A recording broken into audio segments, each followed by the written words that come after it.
জনগণই ঠিক করবে কে সরকার গঠন করবে, বলছেন হাসনাত আব্দুল্লাহ। আমি মনে করি না কোনো দল না ভোট চাইবে, বলছেন প্রধান উপদেষ্টা। জানাবো হাদি হত্যার চার্জশিট, 17 জন আসামি হত্যার পরিকল্পনা সিঙ্গাপুরে। এবং সর্বশেষ জানাবো মাইলস্টোনে নিহতদের পরিবার 20 লাখ, আহতরা পাবেন 5 লাখ। দর্শক শুনছিলেন সংবাদ শিরোনাম, এবার জানিয়ে দিব বিস্তারিত সংবাদ। তবে তার আগে অনুরোধ থাকবে ভিডিওটিতে একটি লাইক দিন এবং ভিডিও সম্পর্কে আপনাদের গুরুত্বপূর্ণ মতামত কমেন্ট করে জানিয়ে দিন। জনগণই ঠিক করবে কে সরকার গঠন করবে, বলছেন হাসনাত আব্দুল্লাহ। জাতীয় নাগরিক পার্টি দক্ষিণ অঞ্চলের মুখ্য সংগঠক ও কুমিল্লা 4 আসনে 11 দলীয় জোটের প্রার্থী হাসনাত আব্দুল্লাহ বলেছেন, দিল্লি হাসিনাকে বাংলাদেশে এজেন্ট নিয়োগ করার মধ্য দিয়ে বাংলাদেশটাকে সাবকন্টিনেন্ট হিসেবে একটা কলোনিয়াল স্টেট হিসেবে দীর্ঘ 1.5 দশকের বেশি সময় ধরে ভারত পরিচালনা করেছে। আমরা চাই না বাংলাদেশ আবার তার অতীতে ফিরে যাক। আমরা চাই যে বাংলাদেশ কে পরিচালনা করবে, কে সরকার গঠন করবে, কে মসনদে বসবে তা বাংলাদেশের জনগণই নির্ধারণ করে দেবে। হাসনাত আব্দুল্লাহ বলেন, পুলিশ কিংবা প্রশাসনের কাজ না ব্যালটে সিল দিয়ে সরকার প্রতিষ্ঠা করা। প্রশাসনের কাজ হচ্ছে জনগণ যাতে নির্ভয়ে নিজের ভোটটা দিতে পারে।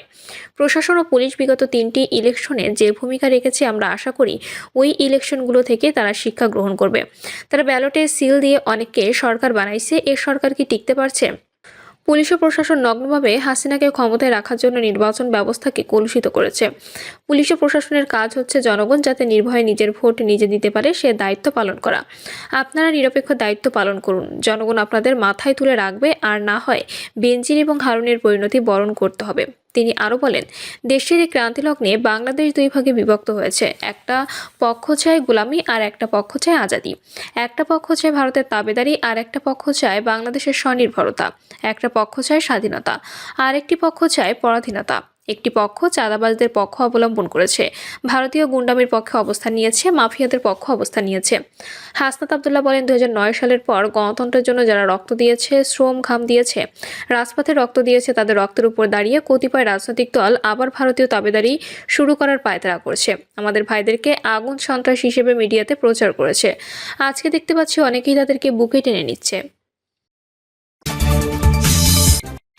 আমি মনে করি না কোনো দল না ভোট চাইবে, বলছেন প্রধান উপদেষ্টা।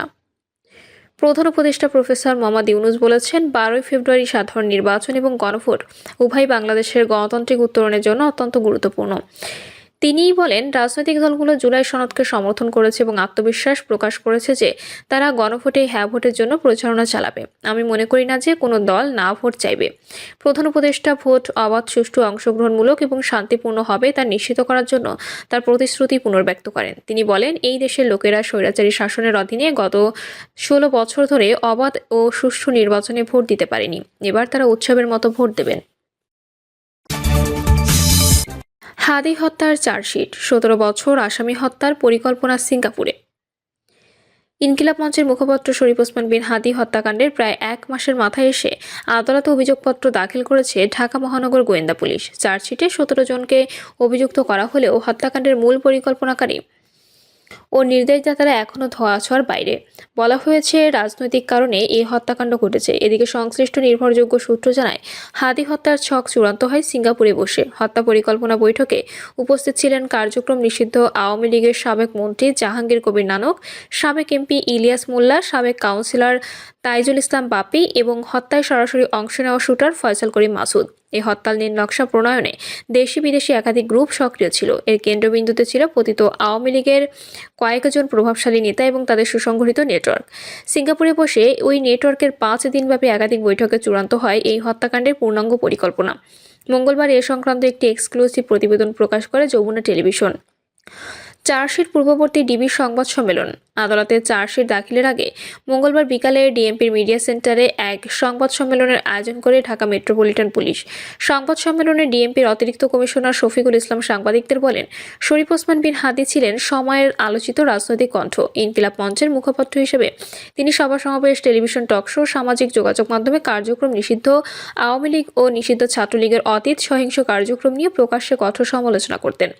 এতে সংগঠনটির নেতাকর্মী কর্মীদের মধ্যে ক্ষোভ ও প্রতিশোধ পরায়ণতা তৈরি হয় এবং কার্যক্রম নিষিদ্ধ আওয়ামী লীগের একটি প্রভাবশালী নেটওয়ার্ক পরিকল্পিতভাবে তাকে হত্যার সিদ্ধান্ত নেয়। এই হত্যাকাণ্ডের নেপথ্যের মূল নির্দেশদাতা হিসেবে চিহ্নিত করা হয়েছে ঢাকা মহানগর উত্তর যুবলীগের সাংগঠনিক সম্পাদক ও ঢাকা উত্তর সিটি কর্পোরেশনের ৬ নম্বর ওয়ার্ডের কাউন্সিলর তাইজুল ইসলাম চৌধুরী ওরফে বাপ্পিকে।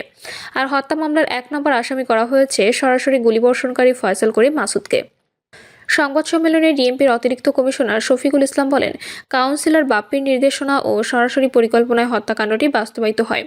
গুলিবর্ষণকারী ফয়সাল করিম মাসুদ ছাত্রলীগের সাবেক নেতা এবং তাকে সহযোগিতা করেন আদাবর থানা যুবলীগের কর্মী আওয়ামী লীগ আলমগীর হোসেন শেখ। হত্যাকাণ্ডের পরপরই তারা ভারতে পালিয়ে যান। তদন্তে আরও উঠে এসেছে ফয়সালের ভগ্নিপতি মুক্তি মাহমুদ ও দালাল ফিরিফসনাল নামে আরেক সহযোগীও তাদের দেশ থেকে সক্রিয় ভূমিকা রাখেন। কাউন্সিলর তাইজুল ইসলাম ওরফে বাপ্পির এই নির্দেশের কারণ প্রসঙ্গে বলা হয়েছে, শরীফ ওসমান বিন হাদি একটি নতুন ধরনের রাজনীতি শুরু করেছিলেন এবং তার বক্তৃতার মাধ্যমে সরকার, আওয়ামী লীগ বা নিষিদ্ধ ছাত্রলীগের বিরুদ্ধে সত্য ও সমালোচনামূলক বক্তব্য দিচ্ছিলেন। এমন সমালোচনার কারণে আওয়ামী লীগের এই কাউন্সিলর ফয়সালকে হত্যা করতে বলেন। এই হত্যা মামলা তদন্তকালে উদ্ধার হওয়া অস্ত্রের ব্যালিস্টিক পরীক্ষার প্রতিবেদন পজিটিভ এসেছে বলেও জানিয়েছেন ডিএমপির অতিরিক্ত কমিশনার শফিকুল ইসলাম। তিনি বলেন, তদন্তে যারা গেছে, হত্যার আগে থেকেই হাতির গতিবিধি নিয়মিত পর্যবেক্ষণ করা হচ্ছিল। ঢাকা ৮ আসনের স্বতন্ত্র প্রার্থী হিসেবে নির্বাচনে অংশ নেওয়ার ঘোষণা এবং ধারাবাহিক গণসংযোগে তার উপর ঝুঁকি আরও বাড়িয়ে তোলে। এ পর্যন্ত মামলার ১১ জনকে গ্রেপ্তার করা হয়েছে। ডিবি জানিয়েছে, নতুন তথ্য প্রমাণ পাওয়া গেলে সম্পূরক অভিযোগপত্র দাখিল করা হবে।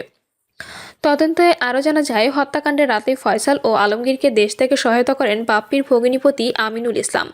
বাপ্পির সরাসরি নির্দেশনায় দালাল ফিলিপের মাধ্যমে ময়মনসিংহের হালুয়াঘাট সীমান্ত ব্যবহার করে তারা ভারতে প্রবেশ করেন। বর্তমানে আমিনুল ইসলাম গ্রেপ্তার হয়ে কারাগারে রয়েছেন। আসামি ফয়সাল করিম সম্প্রতি একাধিক ভিডিও বার্তায় দাবি করেছেন তিনি বিদেশে আছেন এবং ওসমান হাদি হত্যা মামলায় তাকে ও তার পরিবারকে ফাঁসানো হচ্ছে। এ বিষয়ে ডিএমপির অতিরিক্ত কমিশনার শফিকুল ইসলাম সাংবাদিকদের প্রশ্নের জবাবে বলেন, ফয়সালের ভিডিও বার্তা পর্যালোচনা করা হয়েছে এবং প্রাথমিক কার্যক্রম সম্পন্ন করা হয়েছে। ফয়সাল 3টি ভিডিও বার্তা দিয়েছেন, এগুলোতে কৃত্রিম বুদ্ধিমত্তা ব্যবহার করা হয়নি। এটা মোটামুটি নিশ্চিত হওয়া গেছে। ফরেনসিক পরীক্ষার প্রতিবেদনে এখন আসেনি, তবে প্রাথমিকভাবে নিশ্চিত হওয়া গেছে যে ভিডিও বার্তা আসল। তবে ফয়সাল দুবাইতে থাকার যে দাবি করেছেন সেই অবস্থান সঠিক নয়। তদন্তের তথ্য প্রমাণ অনুযায়ী পলাতক ফয়সাল ভারতে অবস্থান করছেন। ওসমান হাদি হত্যা মামলার প্রধান আসামি ফয়সাল করিম ও তার সহযোগী ভারতে পালিয়ে যেতে সহায়তা করার অভিযোগে মেঘালয় ও পশ্চিমবঙ্গ পুলিশ দুজনকে গ্রেপ্তার করেছিল বলে যে বক্তব্য ডিএমপির পর আগে দিয়েছিল তা সত্য বলেও জানান ডিবি কর্মকর্তা শফিকুল ইসলাম। এক প্রশ্নের জবাবে তিনি বলেন, তদন্ত অব্যাহত থাকবে। নতুন করে যাদের সম্পৃক্ততা পাওয়া যাবে তাদেরকে অন্তর্ভুক্ত করে সম্পূরক চার্জশিট দেওয়া হবে। সংশ্লিষ্ট সূত্রের তথ্যে জানা গেছে, সিঙ্গাপুরে বসে চূড়ান্ত করা হয় শরীফ ওসমান বিন হাদি হত্যাকাণ্ডের ছক।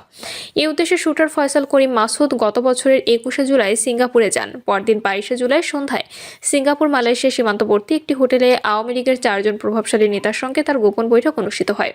বৈঠকে উপস্থিত ছিলেন জাহাঙ্গীর কবির নানক, ইলিয়াস মোল্লা এবং ঢাকা মহানগর উত্তর যুবলীগের সাংগঠনিক সম্পাদক ও সাবেক ওয়ার্ড কাউন্সিলর তাইজুল ইসলাম চৌধুরী ওরফে বাপ্পি সহ আরও একজন। সূত্রের দাবি, 5 দিনব্যাপী ওই বৈঠকে হত্যার চূড়ান্ত রূপরেখা, অর্থের লেনদেন এবং দায়িত্ব বন্টন নির্ধারণ করা হয়। ২৬শে জুলাই দেশে ফেরার পরপরই ফয়সালের সন্তানের নামে একটি ব্যাংকে ৫৫ লাখ টাকার ফিক্সড ডিপোজিট খোলার তথ্য পায় তদন্ত সংস্থা। তদন্তকারীর মতে এই অর্থ হত্যাকাণ্ডের পারিশ্রমিক ও পরবর্তী নিরাপত্তা ব্যয়ের অংশ। জানা গেছে, সাবেক এমপি ইলিয়াস মোল্লার ঘনিষ্ঠ সহযোগী হিসেবে পরিচিত তাইজুল ইসলাম বাপ্পি এখনও পলাতক। তার রাজনৈতিক কার্যালয় অন্যের দখলে এবং এলাকাতেও তার কোনো খোঁজ নেই। পারিবারিক সূত্র জানায়, ৫ই আগস্টের পরে বেনাপোল সীমান্ত দিয়ে বৈধভাবে দেশ ছাড়েন তিনি। সর্বশেষ তার অবস্থান ছিল দুবাই। গোয়েন্দা তথ্য অনুযায়ী বাপ্পি আওয়ামী লীগের একটি গোপন ইউনিটের সদস্য ছিলেন। ওই ইউনিটের সদস্যরা গুপ্ত হত্যা, টার্গেট কিলিং ও সন্ত্রাসী কর্মকাণ্ড সমন্বয়ে কাজে যুক্ত। হাদি হত্যাকাণ্ড সেই ইউনিটেরই একটি পরিকল্পিত অপারেশন বলে সন্দেহ তদন্তকারীদের। প্রিয় দর্শক, এই ছিল এখনকার সর্বশেষ সংবাদ আপডেট। সব সংবাদ পেতে চ্যানেলটি সাবস্ক্রাইব করে বেল আইকনটি ক্লিক করে রাখুন।